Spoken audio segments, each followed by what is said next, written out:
बच्चों, ये आपका दूसरा पाठ है जिसका नाम मूर्खः राजकुमारः है। इसका अर्थ है मूर्ख राजकुमार। बच्चों, इस कहानी से यह शिक्षा दी गई है कि प्रत्येक व्यक्ति के अंदर ज्ञान सुषुप्त अवस्था में विद्यमान है। मतलब ज्ञान सोया हुआ रहता है। जब हम किसी कार्य को करते हैं उसके बाद यह पता चलता है कि हमारे अंदर कौन सा ज्ञान विद्यमान है। सही दिशा मिलने पर वह जागृत हो जाता है, जैसे सूर्य की किरणों से कमल खिल जाता है। हमें निराश नहीं होना चाहिए। लक्ष्य प्राप्ति के लिए प्रयत्न करना चाहिए। हमें अपना लक्ष्य निर्धारित करके काम को करना चाहिए। अब मैं आपको पाठ पढ़कर सुनाऊंगी और उसकी हिंदी बताऊंगी। एकदा सुदर्शनः नाम एकः नृपः आसीत्। एक बार सुदर्शन नाम का एक राजा था।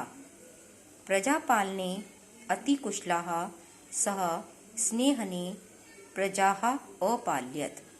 प्रजा के पालन में अति कुशल वह प्रेम से प्रजा का पालन करता था। परम तस्य नृपस्य चत्वारः पुत्राः मूर्खाः अशिक्षिताः गुणहीनाः च आसन्।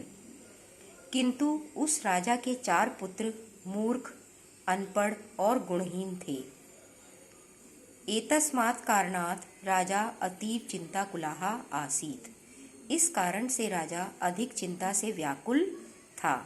एक राजा था, उसका नाम सुदर्शन था। वो खुद तो बहुत होशियार था हर काम में, लेकिन उसके जो पुत्र थे वो 4 पुत्र मूर्ख और अशिक्षित, जिनमें कोई गुण नहीं था, ऐसे थे। तो उन्हें यह सोचकर चिंता रहती थी कि कैसे मेरा कुल आगे बढ़ेगा। किम करोमि कथम एतान मम विद्याहीनान पुत्रान सर्वगुण संपन्नान करोमि। क्या करूं, कैसे अपने इन विद्याहीन पुत्रों को सभी गुणों से युक्त करूं। वारं वारं एव विचिन्त्य चिंता परः स अग्रिमे दिवसे राजसभाया आगत्य अघोषयत्। बार बार इस प्रकार सोचकर चिंता से व्याकुल उसने अगले दिन राजसभा में आकर घोषणा की।